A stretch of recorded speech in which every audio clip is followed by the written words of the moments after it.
बिहार सरकार के मंत्री और जेडीयू के वरिष्ठ नेता डॉक्टर अशोक चौधरी हमारे साथ हैं। सर, आज गांधी जयंती के अवसर पर सरकार ने आज जातीय जनगणना की रिपोर्ट सार्वजनिक कर दी है। कैसे देखते हैं इस रिपोर्ट को आप?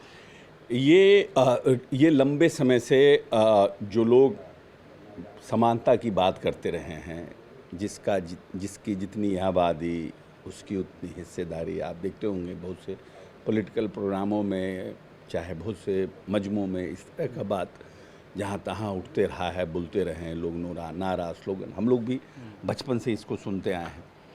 तो और आज 2 अक्टूबर है, महात्मा गांधी बापू की आज जयंती है, राष्ट्रपिता की आज जयंती है।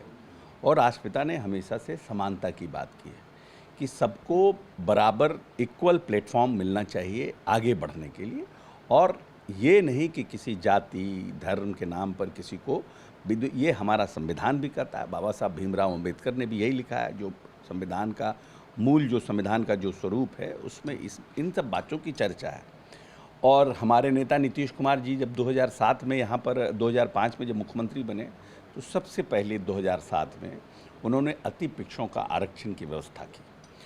उसमें उन्होंने अनुसूचित जाति जनजाति के लिए आरक्षण की व्यवस्था की, और एक बड़ी आबादी जो महिलाओं की थी, जो लगभग 50% आबादी, उनको भी आरक्षण का उन्होंने व्यवस्था किया।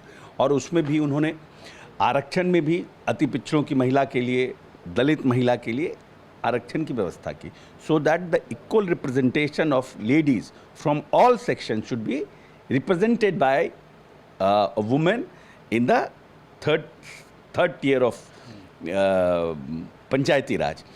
अब है एक सवाल कि इतने साल से वो लोग क्यों नहीं बने? ये भी तो प्रश्न है ना, कि आबादी जब उनकी थी, फिर उनको मौका क्यों नहीं मिला? अति पिछड़े के मुखिया, जिला परिषद के अध्यक्ष, नगर के अध्यक्ष, वार्ड के सदस्य क्यों नहीं बने लोग? इसके पहले 2007 के पहले का भी पंचायती राज की व्यवस्था उठाकर आप देखिए, क्यों नहीं बने लोग? इसका मतलब वोट इनके पास था, वोट तो इनका था, बट कैपेसिटी लड़ने की नहीं थी, क्योंकि या तो फाइनेंशियली इतना साउंड नहीं थे, या पॉलिटिकली इतना अवेयर नहीं थे कि उनको लड़ा जाए, तो प्रतिनिधित्व तो नहीं हुआ। तो जो एक समाज में प्रतिनिधित्व होना चाहिए कि हर एक जाति धर्म के लोगों का प्रतिनिधित्व आए, तब आप उसको बोलते हैं इक्वल वॉइस, कि हर एक तबके का एक आवाज़ बन करके आप आए। तो सबसे पहले नीतीश कुमार जी ने क्या किया कि पंचायती राज में आरक्षण दिया। 2007 में उन्होंने अति पिछड़ा विभाग बनाया। पहले विभाग भी नहीं था कि जो उनके लिए प्लानिंग करे, अति पिछड़ों के लिए प्लानिंग करे कि कैसे हम उनको इम्पावर्ड करें, एजुकेशनली क्या उनके साथ करें, क्या हम ऐसा करें जिससे कि वो बच्चे पढ़ें और आगे बढ़ के वो बराबर का लेवल प्राप्त करें, क्योंकि एक दिन में तो कोई लीडर चेंज करा नहीं सकता है। तो ये सब काम तो माननीय नेता ने ये सब काम पहले से करते आ रहे हैं। और जब जातीय जनगणना के लिए, जातीय गणना के लिए पूर्व राष्ट्रपति जी जैल सिंह ने बुलाकर जब उनको कहा कि अभी गणना हो रही है, जनगणना हो रही है, तो प्रयास करना चाहिए कि देश में जातीय गणना भी हो, तो ये पता चलेगा कि किस जाति के लोग कितने रूप से, आर्थिक रूप से विपन्न हैं या कमज़ोर हैं, या राजनीतिक रूप से, सामाजिक रूप से, उनको कैसे हम इम्पावर्ड करें। और उस समय हम समझते हैं कि मधु लिमेजी और मधु दंडवती जी, जो माननीय नेता थे, लीडर्स थे, उनके यहाँ जा कर के माननीय नेता ने चर्चा की, तो बोले कि नहीं, अच्छा बात है, बात करना चाहिए। और उस समय के तत्कालीन प्रधानमंत्री विश्वनाथ प्रताप सिंह जी से जाकर माननीय नेता नीतीश कुमार जी मिले, और उनसे उन्होंने आग्रह किया कि जातीय गणना भी कराना चाहिए, इसके साथ साथ जातीय जनगणना में जातीय गणना भी कराइए। बट विश्वनाथ प्रताप सिंह जी ने कहा कि देर हो गई है। और इस बार जब इनको, तब फिर जब देश में आ गए मुख्यमंत्री मिले, तो इनको मौका मिला, तो उन्होंने तुरंत एक्ट किया, पंचायती राज व्यवस्था में अति पिछड़ों के लिए अलग विभाग का निर्माण, तो और इम्पावर्ड करते गए। अब इस बार भी उन्होंने कहा कि जातीय गणना शुरू हुई है, आप शुरू करने वाले हैं, और प्रधानमंत्री जी से आग्रह किया कि भाई जातीय गणना आप कराइए, जनगणना के साथ इसको जातीय गणना भी कराइए। लेकिन प्रधानमंत्री जी एग्री नहीं किए। उनका एक अपना कारण होगा, उनकी अपनी राजनीति होगी, अपनी सोच होगी, हर पॉलिटिकल पार्टी अपनी आइडियोलॉजी से चलता है।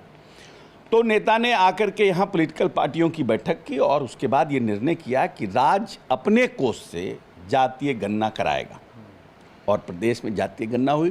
और 2 अक्टूबर को आज जातीय गणना का रिजल्ट निकल के आए, तो यह इस बात को प्रमाणित करता है कि नेता की सोच है कि जो आबादी जिसकी है, जो लोग आर्थिक रूप से, सामाजिक रूप से, राजनीतिक रूप से कमज़ोर पड़े हुए हैं, उनको हम जो फील्ड लेवल दें वो बराबरी का दें। अच्छा, आपको लगता है कि 2024 और 2025 दो चुनाव हैं, उसका एजेंडा सेट हो गया है? नहीं, हमारे नेता पॉलिटिकल एजेंडा सेट करने में नहीं रहते हैं, वोट की राजनीति में नहीं रहते हैं। अगर नीतीश कुमार जी वोट की राजनीति में रहते तो बहुत से और काम भी किए रहते। वोट की राजनीति में माननीय नेता विश्वास नहीं करते और बार बार अपने भाषणों में भी कहते हैं कि हम वोट की राजनीति नहीं करते हैं, हम जनता की, वोटरों की राजनीति करते हैं। जब बीजेपी कह रही है कि ये भ्रम की स्थिति पैदा हुई है और ये जो रिपोर्ट है ये बहुत भ्रामक रिपोर्ट है। बीजेपी को तो वो है, बीजेपी को तो नीतीश कुमार का कोई काम पसंद आएगा नहीं, क्योंकि विरोध में है। तो नेचुरली अब इतना बड़ा हो गया, देश के प्रधानमंत्री कराने से डर रहे थे, किसी व्यक्ति में ने तो हिम्मत दिखाया। जो लोग 40 बरस से, 50 बरस से जो लोग मर गए, खप गए, जिनकी आत्मा भी ऊपर में होगी, ऐसे भी तो बहुत से लोग हैं जो संघर्ष करते करते टोपी, गांधी टोपी पहन करके, खद्दर का कुर्ता पजामा पहन के संघर्ष करते रहे, जिसकी जितनी आबादी उसकी उतनी हिस्सेदारी, बोलते बोलते मर गए। आज उस पुण्य आत्माओं को संतोष तो होगा कि कोई तो बेटा पैदा लिया जिसने अपने राज्य में इस तरह का काम करने का काम किया। कम से कम वैसे लोग, जो लोग लंबे समय से इसकी लड़ाई लड़ रहे हैं, वो लोग जो मर गए, खप गए, उनकी आत्मा शांत होगी, और जो लोग संघर्ष कर रहे थे वो लोग प्रसन्न होंगे। बीजेपी प्रसन्न रहे न रहे। आप जिसे कह रहे हैं कि जो समाज बीजेपी का क्या काम है? बीजेपी तो खाली देश में हिंदू मुस्लिम करा रहा है।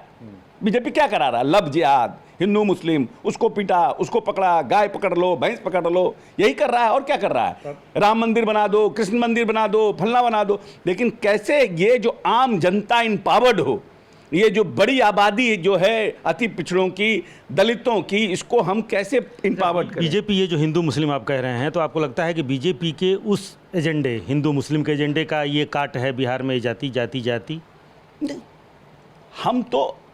हम संविधान से चल रहे हैं, हम बापू के बताए गए आदर्शों से चल रहे हैं, हम अम्बेडकर के बताए हुए संविधान से चल रहे हैं। हम कोई ऐसा काम नहीं कर रहे हैं। अब कहीं हमारे संविधान में है क्या? बापू को क्या कहते थे? बापू कहते थे सबको सम्मति दे दे भगवान, ईश्वर अल्लाह तेरो नाम। ये तो बापू कहते थे। ये बात भारतीय जनता पार्टी के लोग कहते हैं क्या? ईश्वर अल्लाह तेरो नाम, सबको सम्मति दे भगवान।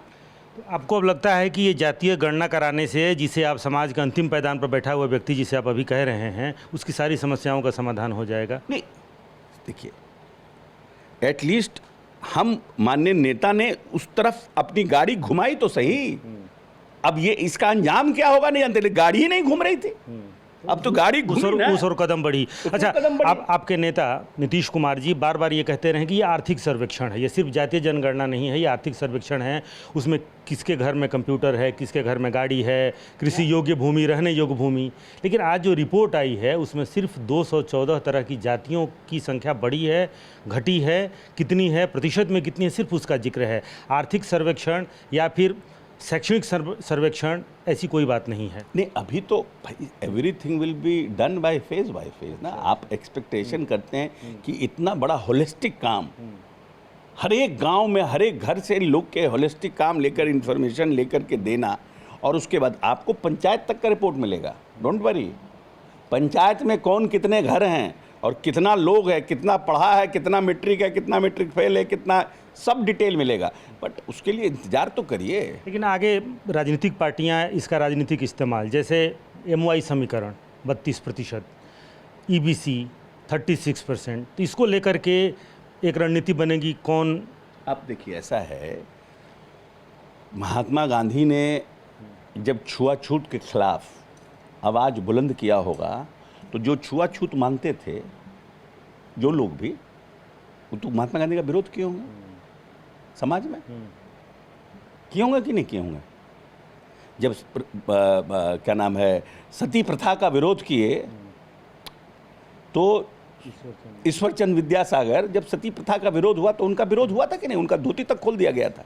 और जब BHU बनाने गए थे मदन मोहन मालवीय, तो उनके साथ क्या किया गया लोगों ने? तो जो समाज सुधारक आते हैं उनके साथ समाज का व्यवहार कोई अच्छा ही हो जाता है, ये सत्य नहीं है। हम लोगों ने पूरा इतिहास देखा है। इसीलिए आने वाले समय में लेकिन कोई ना कोई बेटा पैदा तो लिया, इतना हिम्मत तो किया इस देश में। आज तो किसी राज्य में ने हिम्मत नहीं किया जातीय गणना कराने का। वाई भगवान ने सिर्फ नीतीश कुमार को ही क्यों चुना? कुन तो पुण्य आत्मा होंगे, तभी तो इनको चुना, नहीं तो इतने लोगों में की हिम्मत किसकी थी ये कराने का? तब तो डरता था। चलिए, कम से कम शुरुआत तो हुई है। और जातीय जनगणना, हालांकि लंबे समय से इसको लेकर राजनीति जरूर होती रही है, लेकिन तमाम पार्टियों की एक मत बना करके दिल्ली गए, फिर वापस बिहार, और बिहार में हालांकि तमाम तरह की पेचीदगियां भी झेलनी पड़ी। अदालत की पेचीदी, गलियों में भी जातीय जनगणना घूमता रहा, लेकिन उसके बावजूद भी 2 चरणों में बिहार में जातीय जनगणना हुई। आज उसकी रिपोर्ट भी सार्वजनिक हुई और बिहार सरकार के मंत्री डॉक्टर अशोक चौधरी ये कह रहे हैं कि समाज ने जब जब करवट ली है तो समाज को बदलने की अगुवाई करने वाले का विरोध हुआ है, चाहे वो सती प्रथा हो, विधवा विवाह हो या फिर छुआछूत हो। कैमरामैन कुणाल के साथ रुपेश कुमार, TV9 भारतवर्ष, पटना।